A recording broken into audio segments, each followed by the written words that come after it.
Camera action. अब यहाँ पे ध्यान देना, लेक्चर नंबर 5 है ना, 5 मैं पढ़ूं जब तक मुझे कुछ पता लगे। लेक्चर नंबर 5 चैप्टर नंबर 2, ठीक है भाई। तो इसमें हमारे को करना क्या है, हम पढ़ चुके हैं क्या, एक ब्लैक बॉडी रेडिएशन पढ़ चुके हैं जो होपफुली हमें समझ में आई नहीं है, ठीक है। और हम पढ़ चुके हैं फोटो इलेक्ट्रिक इफेक्ट, वो हमें थोड़ा बहुत समझ में आया था। और आज हम पढ़ने जा रहे हैं हाइड्रोजन एटम स्पेक्ट्रम, ठीक है भाई। तो यहाँ पर हेडिंग डाल देते हैं, थर्ड है हमारा टॉपिक हाइड्रोजन एटम स्पेक्ट्रम।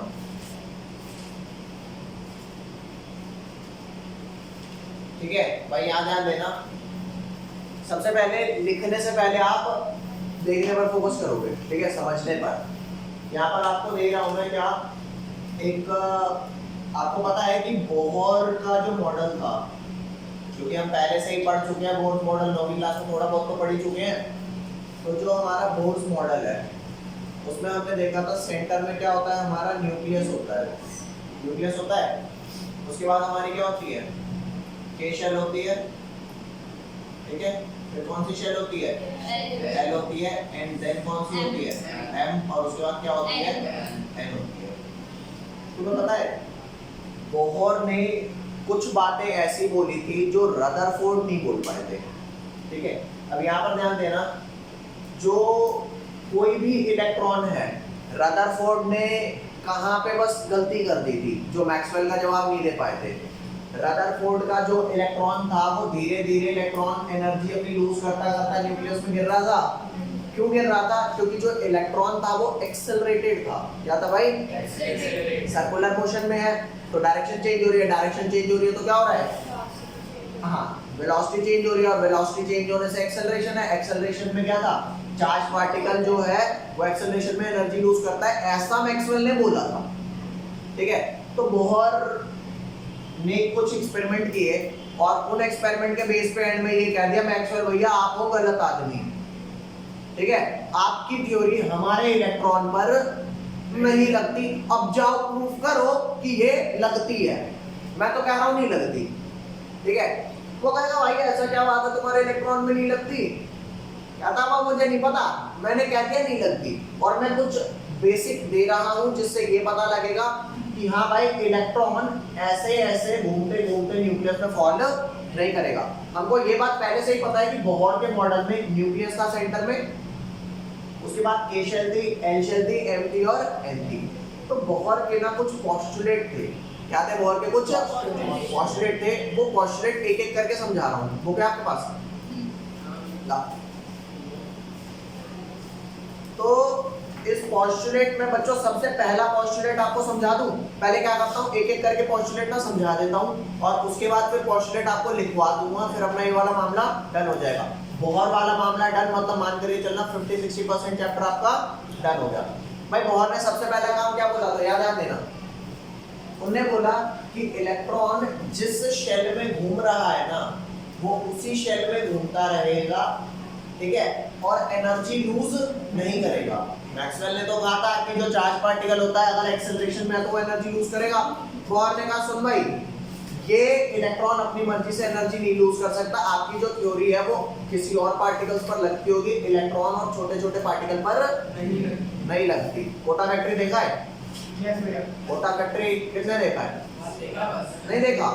उसमें पता है क्या होता है, उसमें एक बच्चा होता है बहुत चिढ़ा हुआ होता है केमिस्ट्री से, बहुत ज्यादा चिढ़ा हुआ होता है, कहता है फिजिक्स जो है ना, फिजिक्स लॉजिकल है, कहता है केमिस्ट्री लॉजिकल नहीं है।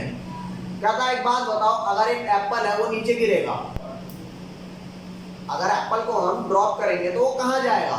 उसका दोस्त कहता है नीचे जाएगा, कहता है नीचे जाएगा ना, वो फिजिक्स में नीचे जाएगा। केमिस्ट्री में अगर नीचे जाएगा तो उसमें 36 तरह के इफेक्ट लग जाएंगे और वो बेचारा नीचे जा ही नहीं पाएगा। कहता न्यूटन ने 3 लॉ दिए, कितने? मात्र 3 लॉ। कहता है उन 3 लॉ से आधी फिजिक्स सोल्व हो जाती है। तो आज उसका आंसर मैं देता हूं। उसने क्यों बोला आधी फिजिक्स सोल्व हो जाती है? क्योंकि पूरी फिजिक्स सोल्व नहीं होती, और जो बच्ची आधी फिजिक्स नहीं सॉल्व हो रही ना, वो ये है। समझते मेरी बात को? कोरोना आया, आपने उसको गोली मार के बम से उड़ा क्यों नहीं दिया? वो आतंकवादी नहीं है, वो छोटा है, वो कहीं से भी घुस जाएगा शरीर में। समझ बात? और घुस जाएगा तो फिर तो मैं बता देते क्या क्या किया है। तो कोई मिला के समझ, यहाँ पे पार्टिकल्स छोटे छोटे हैं और ये पार्टिकल नॉर्मल न्यूटन के लॉ को फॉलो नहीं करते। और कौन नहीं करता न्यूटन के लॉ को फॉलो? रजनीकांत, साउथ की मूवी श्याम श्याम श्याम श्याम करके भाई साहब वो आंधी ला देते हैं, लाते नहीं लाते? तो मेरी बात समझना, जो केमिस्ट्री के छोटे छोटे पार्टिकल है ना, ये न्यूटन के लॉ को फॉलो नहीं करते। क्यों नहीं करते ये मुझे नहीं पता, ये नहीं पता। हवा के पार्टिकल क्या नीचे गिर जाते हैं क्या? और सारी गैस नीचे गिर गई, ऊपर आया चौथी मंजिल पे, सांस नहीं आ रही क्या सांस? अरे बावड़े ऊपर भी आ रही है, नहीं आई बात समझ? तो इस बात को समझो कि जो आपका बोहर मॉडल है ना, जो आपका बोहर मॉडल है, यहाँ पर इलेक्ट्रॉन है और इलेक्ट्रॉन न्यूटन के लॉज को फॉलो नहीं करता। ये एग्जैक्ट बात कि न्यूटन के लॉ को फॉलो नहीं करता, ये एग्जैक्ट बात बोहर ने बोली नहीं थी, लेकिन कहीं ना कहीं उसे ये बात पता थी, कुछ बेसिस उनने दिया एक्सपेरिमेंट का, जिससे ये प्रूव हो गया कि भाई रदरफोर्ड जो बात कहना चाह रहा था वो कह तो नहीं पाया था, लेकिन रदरफोर्ड सही था उस वक्त। ठीक है, बस ये था मैक्सवेल के आगे वो गलत प्रूव हो गया। अब बोहर ने कुछ कुछ बातें बोली, वो बातें मैं बोल रहा हूँ और आपको समझा रहा हूँ, ध्यान रखना। ये कह रहा है कि इलेक्ट्रॉन, ध्यान देना, इलेक्ट्रॉन जिस भी शेल में घूम रहा है ना, जैसे उसने क्या बोला था रदरफोर्ड ने कि जो न्यूक्लियस है ना, उसके अराउंड सर्कुलर पाथ में इलेक्ट्रॉन घूम रहा है। इलेक्ट्रॉन मतलब कि जो इलेक्ट्रॉन घूम रहा है ना, रदरफोर्ड ने ये नहीं कहा था कि सेंटर से फिक्स दूरी पे घूम रहा है, वो कह रहा है बस सर्कुलर मोशन में। अब सर्कुलर मोशन में घूमते घूमते तुम थोड़ा पास थोड़ा दूर जा सकते हो ना, ठीक है। अल्टीमेटली मैक्सवेल की थ्योरी लगी वो पास पास जाके बीच में गिरना चाहिए था, लेकिन ऐसा तो कुछ हुआ नहीं। तो यहाँ पर बोहर साहब ये कहते हैं कि सुन मेरी बात सुन, सेंटर से या तो इलेक्ट्रॉन इतनी दूरी पे मिलेगा,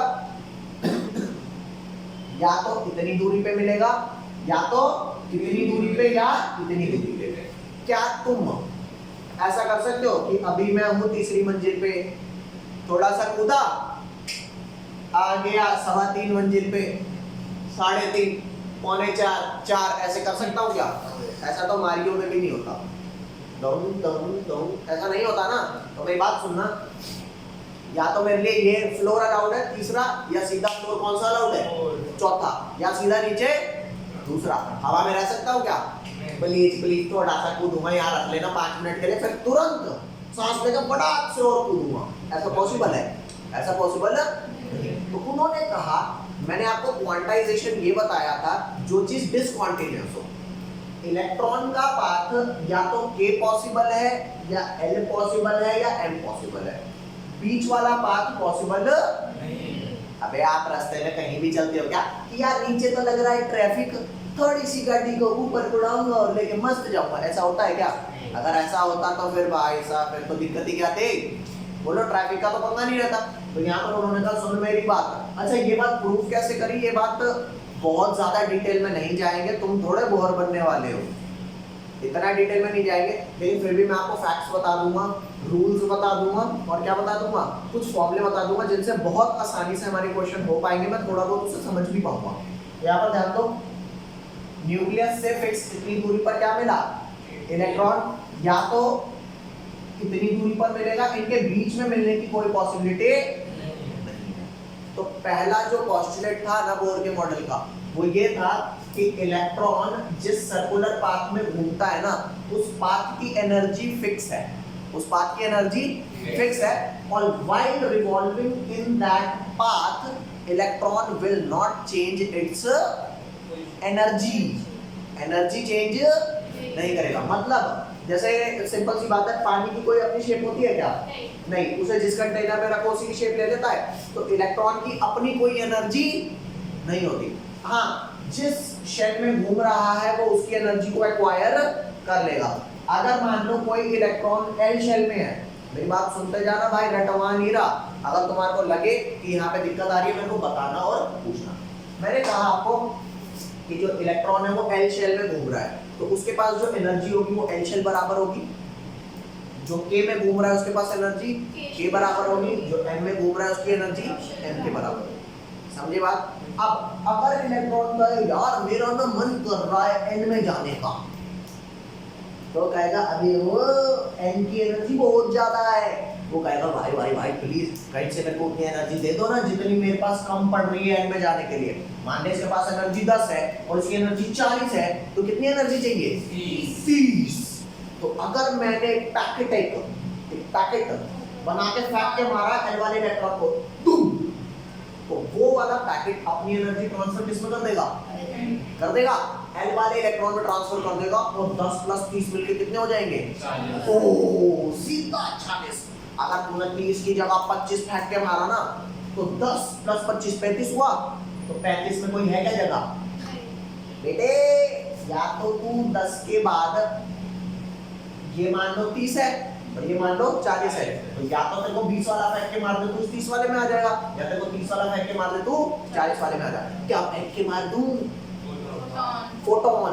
फोटोन क्या होता है? फोटोन पैकेट ऑफ एनर्जी होता है। अबे कुरकुरे के पैकेट आते हैं, भैया बहुत भूख लगी है 250 रुपए वाला कुरकुरे का पैकेट दो।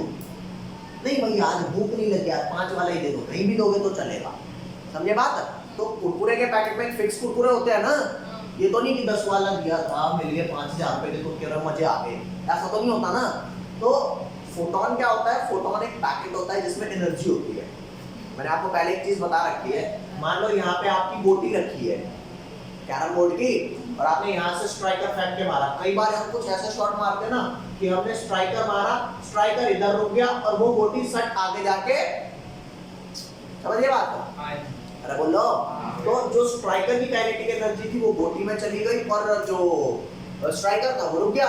तो सिंपल सी बात है, जो भी फोटोन में फेंक के मारूंगा, मान ले ये 10 की एनर्जी ले रहा था और यहाँ जाने के लिए इस पे 40 होनी चाहिए, तो मतलब 30 और चाहिए, तो मैं 30 वाली एनर्जी फेंक के मारूंगा, वो फोटोन अपनी एनर्जी किसमें ट्रांसफर कर देगा? इलेक्ट्रॉन में। और इलेक्ट्रॉन वो 30 एनर्जी लेके फाइनली अब वो किसका हो गया? 40 का एन में मूव। Is that clear? अरे बाप रे क्लियर ना? कुछ सोचा? अभी आप ध्यान देना भाई, मान करके चलो ये एल वाला इलेक्ट्रॉन कहता यार मेरा ना आज मन कर रहा है कि मैं के में जाऊं। इसकी एनर्जी 10 थी और के की एनर्जी कितनी थी? 2। कितनी थी मात्र? अबे ये एनर्जी में 10 और 2 किस में बात कर रहा हूँ? जूल्स में। किस में बात कर रहा हूँ? एनर्जी की यूनिट जूल्स होती है ना। तो मैं कहूँगा यार के, एक बात बता, तेरा जो इलेक्ट्रॉन है जो एल में है, मैं कहूँगा यार इलेक्ट्रॉन एक बात बता, तेरा के में जाने का मन कर रहा है क्या? हाँ यार कर तो रहा है। कहता भाई तो फिर तो तेरे को अपनी एनर्जी के बराबर करनी पड़ेगी। कहता हाँ यार करनी पड़ेगी। कहता कैसे करूँ? कहता ऐसी कुछ, जब तू एन में जाने के लिए तूने फोटोन दिया था उस पर्टिकुलर एनर्जी एफ बराबर, तो अब अगर तेरे को के में जाना है तो जितनी तेरे को एनर्जी कम करनी है, कितनी कम करनी है? 8 कम करनी है ना। तो एक काम कर, अपनी एनर्जी में से एक फोटोन बना, फोटोन की ऐसी गड्डी बना, अरे बोलो, जिसकी एनर्जी 8 हो, चला गया। अब तेरे पे रह कितनी गई? 2 से उठ के के में आ जाएगा। नहीं आई बात समझ? तो मेरी बात सुनना, इलेक्ट्रॉन अपनी मर्जी से हायर या लोअर शेल में मूव नहीं करेगा। मतलब विद टाइम उसकी एनर्जी चेंज किसी का बाप नहीं करा सकता, वो खुद नहीं करा सकता। But still that electron can move in either higher number of shells और lower number of shells. Either या तो वो गेन कर ले एनर्जी, या तो वो, ये बात समझ आई कि नहीं आई? बोले भाई ये बात मैं दोबारा बोल रहा हूँ, बोहर के पोस्टुलेट है जो मैंने समझाया, आपको भी बता दूंगा, आप देख लेना, कोई दिक्कत नहीं। अब मेरी बात समझे, दोबारा कह रहा हूँ, इलेक्ट्रॉन अपनी मर्जी से एनर्जी लूज नहीं करता, विद टाइम उसकी एनर्जी चेंज नहीं होती और उसकी वही एनर्जी होती है जिस शेल में वो होता है। ठीक है, तो इसी वजह से इन शेल्स का नाम पता है क्या दिया है? इन शेल का नाम दिया है स्टेशनरी स्टेट्स। स्टेशनरी हम बोलते हैं कोई चीज रुकी हुई को। अब स्टेशन क्या होता है? स्टेशन, और स्टेशनरी क्या होता है? जो रुका हुआ है। तो इनकी एनर्जी, इनका ये जो पाथ है ना, इनको मैं बोलूंगा स्टेशनरी स्टेट्स या फिर अलाउड एनर्जी स्टेट्स। अरे मेरे लिए अलाउड क्या है, या तो तीसरा फ्लोर या चौथा या पांचवा या दूसरा, जैसा इस बिल्डिंग में है। नहीं आई बात समझ? यूं थोड़े है, हाँ भाई कहाँ आ जाओ 3.5वीं मंजिल पे। हैं क्या कर रहे हो भाई साहब? आराम कर रहा हूँ हवा में। ऐसा होगा क्या पॉसिबल? बोलो बे देखो भाई। हाँ याद है ना, तो इनको मैं बोलूंगा स्टेशनरी स्टेट या फिर अलाउड एनर्जी स्टेट, क्योंकि यही अलाउड है। इनके बीच वाले अलाउड तुम कहोगे अच्छा पता लगा लिया कि यही अलाउड है। अरे वो बात गई अभी साइड में। फिलहाल के लिए ये बात समझ में आई कि इनकी जो एनर्जी है वो फिक्स है। अपनी मर्जी से इलेक्ट्रॉन ना तो हायर में जाएगा ना लोअर में जाएगा। However it can move to higher और लोअर। अगर हायर में जाना है तो बाहर से फोटोन गेन करना पड़ेगा जितना गया था उसके बीच में। अरे बोलो भाई। और अगर लोअर में जाना है तो जितना गया था उतना का फोटोन बना के लूज करना पड़ेगा। Is that clear? बोलोगे पक्का? और एक और चीज याद रखना, जो फोटोन आप फेंक के मारेंगे, जैसे मैंने कहा था यहाँ पे 10 एनर्जी थी, यहाँ पे आने के लिए 30 चाहिए थी क्योंकि 40 थी ना इसकी। तो जो आप फोटोन फेंक के मारेंगे उस फोटोन की एनर्जी होगी। अरे भौंक दो होगी। चलो भाई मैं मान लेता हूँ। फिलहाल मैं लिख देता हूँ फॉर द टाइम बीइंग कि इसकी एनर्जी 2 जूल है, इसकी एनर्जी 10 जूल है, इसकी एनर्जी 30 जूल है और इसकी एनर्जी 40 जूल है। मैंने फॉर द टाइम बीइंग मान ली। तो अगर आप कहते हो कि ये वाला n = 1 होता है, अरे k शेल के लिए n क्या होता है 1, इसके लिए n = क्या होता है 2, इसके लिए n क्या होता है 3, इसके लिए n क्या होता है 4। ठीक है, तो अगर आप कहते हो यार मेरे इस इलेक्ट्रॉन को कितनी एनर्जी में दे दूं कि ये कन्वर्ट हो जाए इस वाले में, पहले चला जाए इसमें, तो मैं कहूंगा कि नहीं कहूंगा कि भाई E4 - E2 जो एनर्जी आपको ये देनी पड़ेगी ना। इसकी एनर्जी कितनी है 40, इसकी एनर्जी कितनी है 10, माइनस किया कितना आया 30। ओहो मजा सा आ गया। तो ये 30 जूल एनर्जी आई कि नहीं आई? तो एनर्जी माइनस एनर्जी, क्या मैं बोल सकता हूँ change in energy delta E?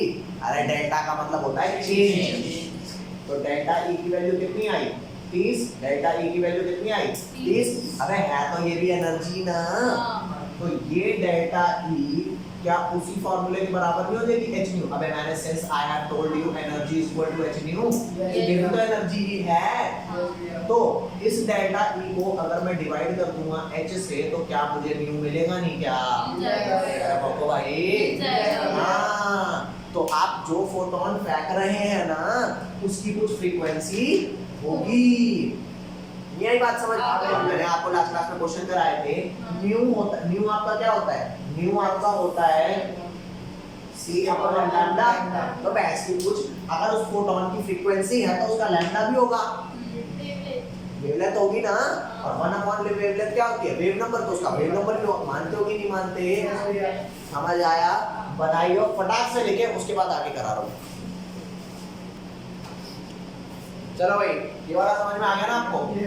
समझ आ गया तो इसको क्या कर देता हूँ, मिटा देता हूँ सारा, पोस्टुलेट लिखते हैं।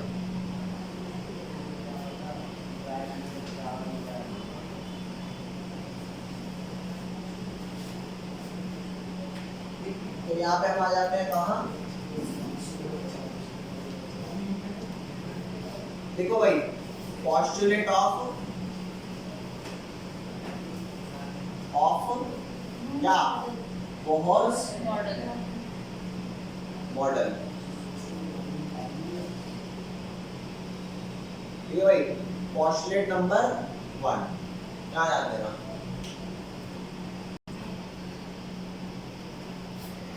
हाँ भाई, तो ये हमारा पहला पोस्टुलेट है किसका? बोहर मॉडल का। अब इस बोहर मॉडल को थोड़ा समझते हैं। पहला पोस्टुलेट कहता क्या है? रदरफोर्ड ने क्या बोला था? रदरफोर्ड ने बोला था कि इलेक्ट्रॉन जो है वो सर्कुलर पाथ में घूमेगा। उसने ऐसा कुछ नहीं बताया था कि सेंटर से फिक्स दूरी पे घूमेगा, ऐसा नहीं बताया था। तो बोहर भाई साहब जो आए ना तो उन्होंने ये बोला कि सुन मेरी बात भाई मैक्सवेल, मेरी बात ध्यान से सुन।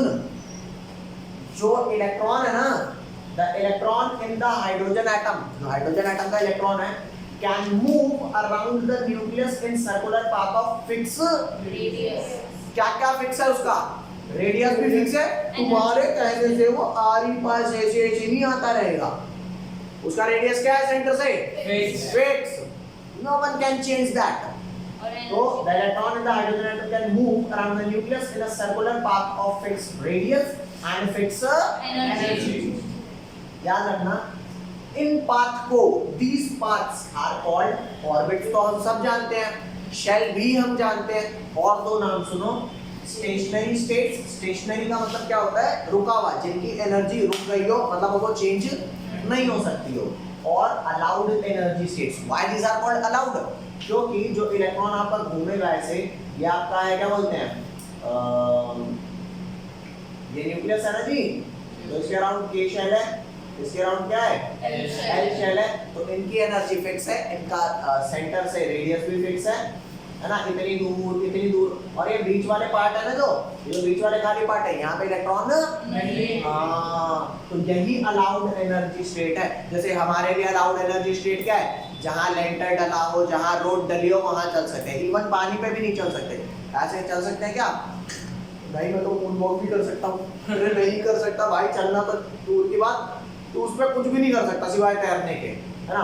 तो कुल मिला करके these orbits are arranged concentrically, यहाँ पे एक वर्ड यूज हुआ है concentric, concentric का मतलब पता है क्या है, concentric का मतलब होता है सेंटर एक ही रखो और रेडियस चेंज करते जाओ।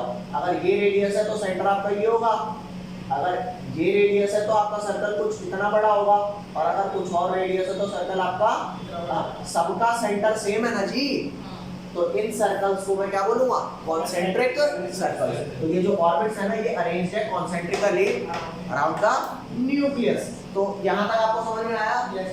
अगर यहाँ तक आप लोगों को समझ में आ गया तो नेक्स्ट हम आते हैं किस पे, पोस्टुलेट नंबर 2 पे। तो यहाँ पे लिख दे पोस्टुलेट नंबर 2, देखना भाई इसको, चलो भाई यहाँ ध्यान देना। तो ये सेकंड पोस्टुलेट है आपका, और ये क्या रहा है कि जो एनर्जी ऑफ एन इलेक्ट्रॉन है does not change with time, time के साथ इलेक्ट्रॉन की एनर्जी अपनी मर्जी से चेंज नहीं हो सकती। हाँ, however the electron can move to higher या फिर lower energy state। अरे बोलो हायर में कैसे जाएगा, एनर्जी एब्जॉर्ब करके, और लोअर में कैसे जाएगा, required amount of energy use करके, समझ गए। तो however the energy कहाँ गया,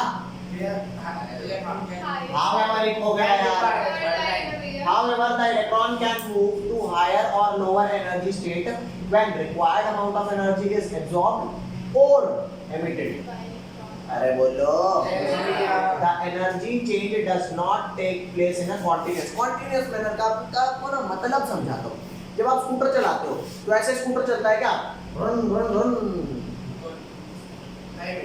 10 20 ऐसे चलता है क्या, स्पीड ऐसे बढ़ती है 0 1 2 3। हाँ, अब जैसे मैं प्लेन की बात करूँ ना, प्लेन चालू ही में इसकी कुछ 70-80 से होता है, और चालू एकदम से 400 की स्पीड, अरे क्या कर रहा है भाई। वरना हम साइकिल चलाते हैं तो कैसे कैसे चलती है, 0 1 2 2.5 3 3.5 4 5 ऐसे ही तो चलती है। तो यहाँ पर जो इलेक्ट्रॉन है, जो आपका इलेक्ट्रॉन मान लो न्यूक्लियस के अराउंड, ये न्यूक्लियस है, के शेल में घूम रहा है, तो के शेल के बाद एल में, क्यों नहीं होगा कि के बाद इलेक्ट्रॉन ने बहुत मेहनत करी, खून पसीना बहाया, तो इतनी एनर्जी गेन करी, आज वो यहाँ सफर कर रहा है, फिर वो यहाँ पहुंचा, धीरे धीरे मंजिल यहाँ से लोई गई में एल तक पहुंची गया, ऐसा अरे के में तेरे पे हाई पैसा इतना कि एल में जा सकता है तो जा सकता है एल में, वरना ये बात समझ। हाँ, तो ये सेकंड वाला पोस्टुलेट क्लियर। थर्ड वाला पोस्टुलेट क्या है वो आपको समझाता हूँ, ध्यान देना भाई। ये तो आपका हो गया सेकंड, थर्ड वाला लिखेंगे जल्दी से, ले भाई ध्यान देना। जो आप फोटोन, सिंपल सी बात है भाई, मैंने आपको ये बताया था कि जो इलेक्ट्रॉन है, मान लो पहले आपका कौन सी शेल में था, ये आपका न्यूक्लियस है सेंटर में, ये के शेल है, उसके बाद ये एल शेल है, फिर एम शेल है, और ये एन शेल है। मान लो इलेक्ट्रॉन एल में था, ठीक है, और उसको जाना है एल से एन में, मानते हो? तो इसकी कितनी एनर्जी थी, 10 जूल, इसकी कितनी एनर्जी थी, 40 जूल। तो कितनी एनर्जी चाहिए उसे, 30 जूल। तो 30 जूल चाहिए, तो 30 जूल बराबर फोटोन करके मारूंगा ना, उस फोटोन की फ्रीक्वेंसी होगी। तो याद रखना, मान लो आपका फाइनल जो भी एनर्जी है, आपको जिसमें भी जाना है, तो फाइनल शेल की कुछ एनर्जी होगी, तो बोल लो माइनस करूंगा इनिशियल तभी तो मेरा डेल्टा ई आएगा ना जी। यस भैया। और वो जो डेल्टा ई होगा वो बराबर होगा एच न्यू के।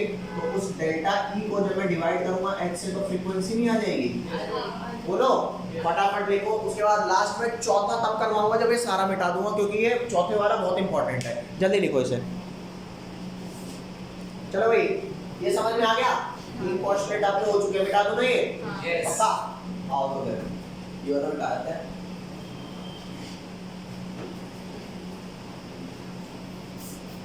वो भी मिटा दूं? अब मिटा दो भाई साहब, पूरी दुनिया मिटा दो। पेपर आने वाले हैं, उसके बाद दोबारा से रिज्यूम कर लेना। ले यहाँ ध्यान दे। चौथा नंबर पोस्टलेट ना बड़ा मजेदार है। चौथे नंबर पोस्टलेट को पहले समझेंगे फिर लिखेंगे। मान लो अगर तुम यहाँ से ऐसे करके अपनी गड्डी दौड़ा रहे हो बहुत तेजी से 400 की स्पीड में, और तुमने मारी खचाका ब्रेक, एकदम ध्यान से ब्रेक मार दी, तो क्या तुम्हारी गड्डी शेव शेव शेव शेव ऐसे घूमेगी? अरे ऐसी वो जब तू सीधा जा रहा था तो ब्रेक मारेगा तो सीधा ही तो जाएगा। इधर भी नहीं समझ आ रही बात? तो समझना, एक होता है हमारी वेलोसिटी की डायरेक्शन। वेलोसिटी की क्या है? डायरेक्शन। अरे डायरेक्शन होती है ना, वेलोसिटी तो स्पीड विद डायरेक्शन होती है।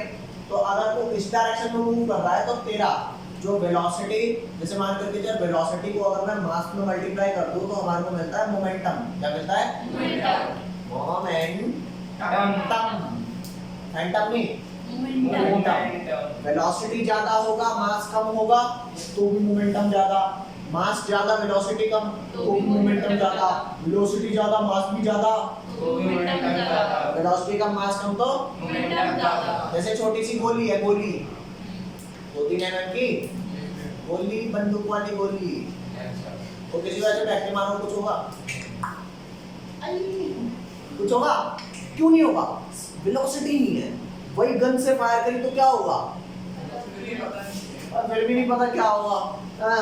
तो कुल मिला के कोई भी एक चीज अगर बहुत ज्यादा है तो मोमेंटम ज्यादा होगा। तो मान करके चलना, जब आप सीधे डायरेक्शन में मूव कर रहे होते हो, काम मूव करते हो सीधे डायरेक्शन में, तो मोमेंटम भी सीधा होगा। तो यहाँ पर मैं आपको लिख देता हूँ कि लीनियर मोशन में जो है तो उसका मोमेंटम क्या है? Linear momentum. तो यहाँ पर टर्म लिख देता हूँ, for linear motion momentum would be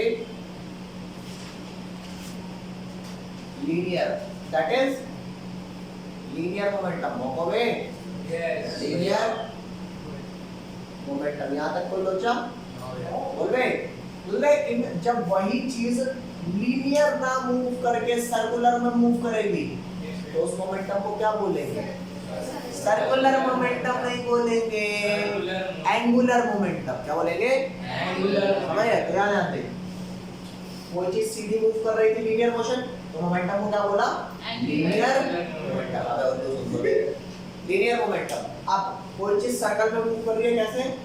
ऐसे ऐसे सर्कुलर में, एक सेंटर के फिक्स रेडियस में सर्कल में मूव कर रही है।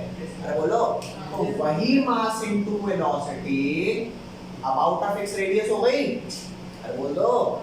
तो जो मोमेंटम, तो ये आपका कौन सा मोशन आया? ये आपका सर्कुलर मोशन आया ना जी, सर्कुलर। अरे बहुत भाई, हाँ तो सर्कुलर मोशन का क्या होगा? Angular momentum. अब याद रखना भाई, एंगुलर मोमेंटम जो है ना, ये तुम्हारा mv था, और angular momentum mv about a fix radius है, तो angular momentum will be mvr। क्या होगा? mvr। अरे बाप दो। यस भैया। हाँ, ये समझ में आया? इसको जल्दी से लिखो। फिर एक चीज और बताता हूँ, पहले समझ ही लो। जैसे मैंने तुमसे कहा कि ये आपका सेंटर है, इस सेंटर के अराउंड यहाँ के शेल में इलेक्ट्रॉन घूम रहा है, के शेल के लिए n इक्वल टू 1 होता है, एल शेल में इलेक्ट्रॉन घूम रहा है, एच शेल के लिए n इक्वल टू 2 होता है, फिर m शेल में इलेक्ट्रॉन घूम रहा है, m के लिए n इक्वल टू 3 होता है कि नहीं होता? तो जैसे ही आपका एल शेल के n शेल के लिए भी हो जाएगा, इसलिए n इक्वल टू 4। मानते हो ना जी? तो चेक कर, क्या ऐसा हो सकता है कि इलेक्ट्रॉन में भैया मैं के और एल के बीच में घूम लूं? नहीं हो सकता। पागल वागल है क्या? मैंने तेरे को बोला ना या तो यहाँ या तो यहाँ या तो यहाँ या तो यहाँ। तो रेडियस की वैल्यू फिक्स होगी कि नहीं होगी? मैं भौंको बे।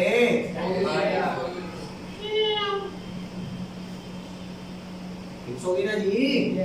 तो चेक कर, जो तेरा एंगुलर मोमेंटम आएगा क्योंकि रेडियस की वैल्यू फिक्स है, मास की वैल्यू फिक्स है इलेक्ट्रॉन के, और उसकी वेलोसिटी भी फिक्स है। एक पर्टिकुलर शेल में, तो उसका जो एंगुलर मोमेंटम की वैल्यू आएगी वो h क्या है? प्लैंक कांस्टेंट अपॉन 2 पाई, इसका मल्टीपल होगी। क्या होगी इसका?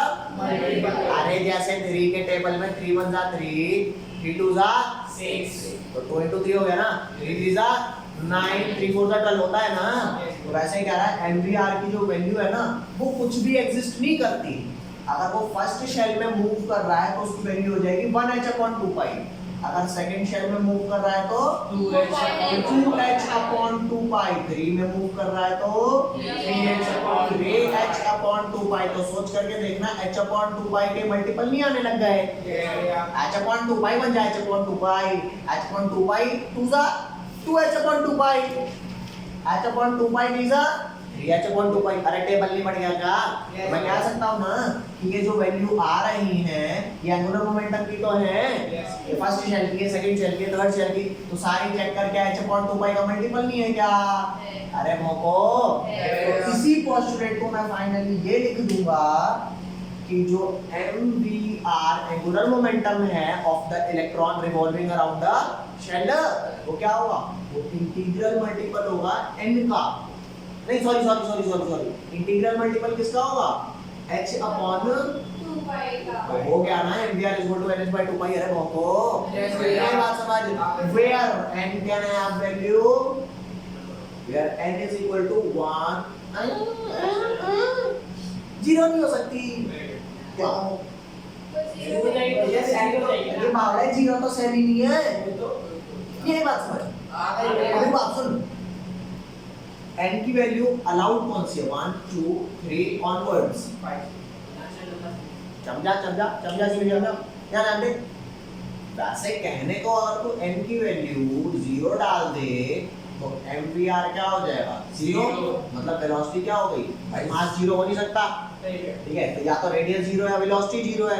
तो चेक करके देखना, मैथमेटिक्स इसको अलाउ कर देगा, मैथमेटिक्स इसको अलाउ n की वैल्यू 0 डाले, वेलोसिटी या रेडियस 0 निकाले, मैथमेटिकली ट्रू हो गया। लेकिन क्या साइंस अलाउ करेगी? मैथमेटिक्स तो कह देगी योर इनकम में बी 1 मोल,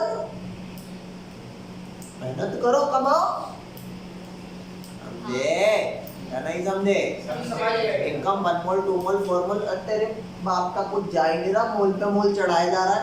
तुझे पता भी है 1 मोल कितना होता है? मैथमेटिक्स क्या देगी, लोग क्या देंगे, लेकिन वो तो हमें मेहनत करनी है ना। पता चला दिन का 1000 रुपया भी नहीं मिल पा रहा यार, बोलो। तो मैथमेटिक्स ने अलाउ कर दिया कि आप n की वैल्यू 0 भी डाल दो, लेकिन साइंस क्यों नहीं अलाउ कर रही? पैसे कुछ इलेक्ट्रॉन को क्या न्यूक्लियस में घुसाएगा क्या? नहीं ना। तो इसलिए मैथमेटिकली n की वैल्यू 1 2 3 ऑनवर्ड्स हो जाती है। और n को हम क्या बोल देते हैं जी? n को हम बोल देते हैं प्रिंसिपल। ये प्रिंसिपल वो वाला है जो स्कूल में होता है, मुख्य, मेन। प्रिंसिपल दिख भी रहा है वहां पे, प्रिंसिपल क्वांटम, क्या लिखेंगे? Principal quantum number. अरे बाप भाई, ये समझ में आया कि नहीं आया? अभी पोस्टुलेट लिखवाया नहीं है मैंने, पोस्टुलेट लिखवा रहा हूं, जल्दी इसे लिखो फटाक से। तो भाई आपका चौथा पोस्टुलेट क्या है? ये आ गया आपका चौथा पोस्टुलेट, क्या?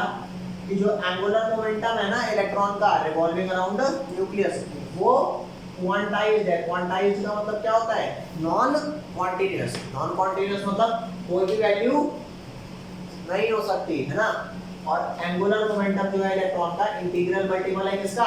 h/2 pi. Is that clear? चलो भाई, ये वाला आपका सारा हो गया, पोस्टुलेट आपके डन हो गए। अब उसके बाद क्या कराता हूँ? अब उसके बाद मैंने बोला था ना कि जो इनकी एनर्जी है वो फिक्स है, बोलो। हाँ, तो उसके एनर्जी का फार्मूला दे देता हूँ, और एनर्जी का फार्मूला अगर मैं आपको दे दूंगा तो बस एनर्जी और रेडियस का फार्मूला दे दिया, मामला है खत्म। तो उसको मिटा दो सारा, चलो ये सारा ही हटा रहा हूँ, अब कुछ नहीं रहा इसमें से। क्या भाई, देख लो, तुम भी देख लो, ठीक है।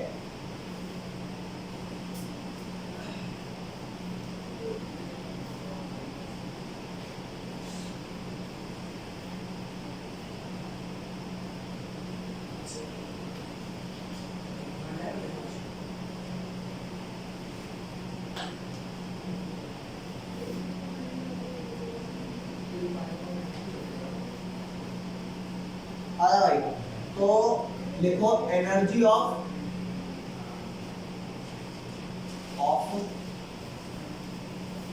N orbiter is given by energy किससे दी जाती है भाई, फार्मूला लिखवा दो उसका, एनर्जी ऑफ nth ऑफ, इसके बीच में nth डाल दूं, nth ऑर्बिट। अरे मुझे क्या पता फर्स्ट है, सेकंड है, थर्ड है, तो कोई भी n वैल्यू होगी तो वो दी जाएगी बाय En। अरे बोलोगे En is equal to minus RH z square by n square, ठीक है भाई, ठीक है। वेयर, अब तुम कहोगे यार ये सब क्या ले रहा है स्कूल समझ में कुछ आने का, अभी देख देखता जा, समझ के आएगा। वेयर Z क्या है, Z आपका है एटॉमिक नंबर ऑफ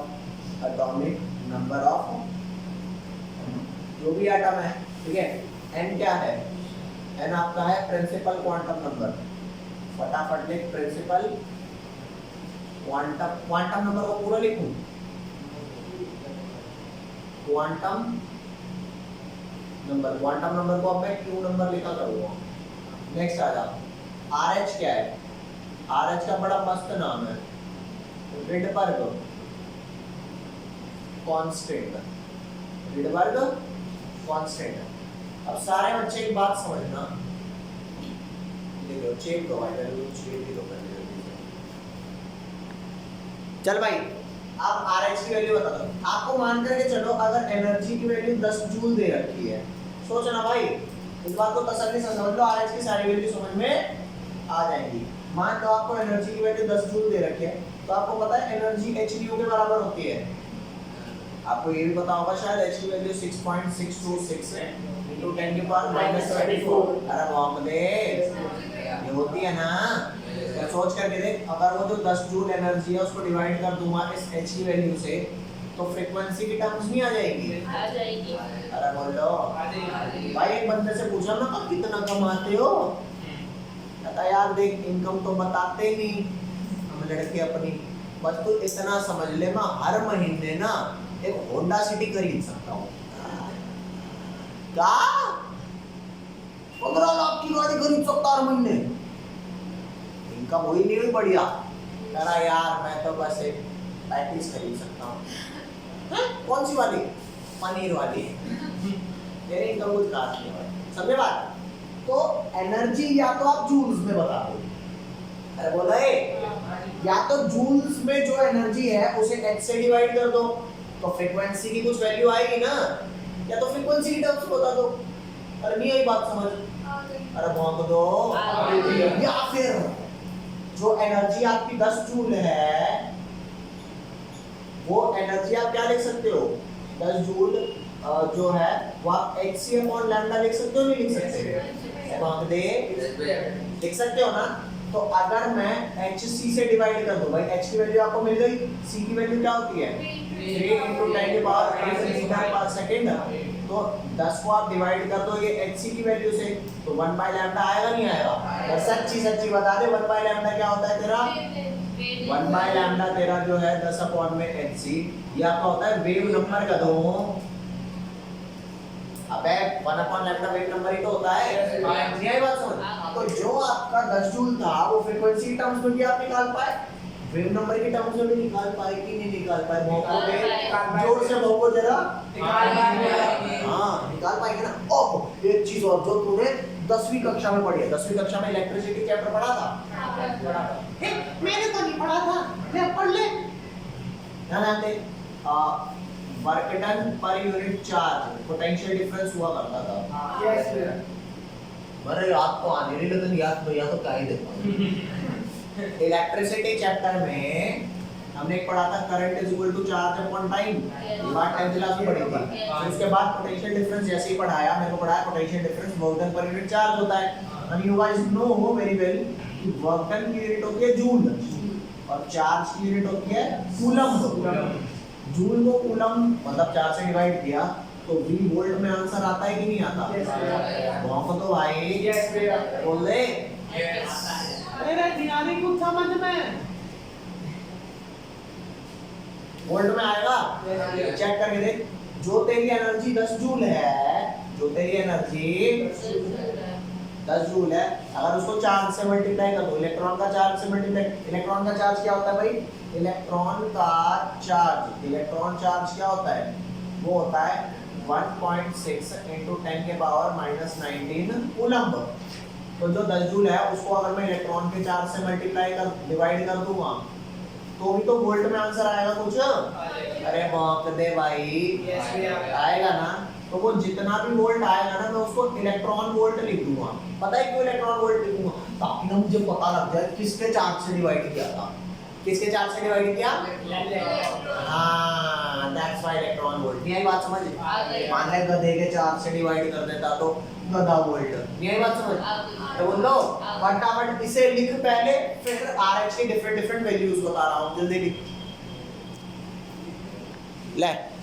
क्या ध्यान देना, तो ये बात आपको समझ में आई कि नहीं आई? किससे क्या डिवाइड करें, क्या वैल्यू? तो यहाँ ध्यान देना, जो आपकी RH की एक्चुअल वैल्यू होती है ना, RH की वैल्यू रिडबर्ग कांस्टेंट, उसकी वैल्यू होती है 2.18 into 10 की पावर -18 जूल।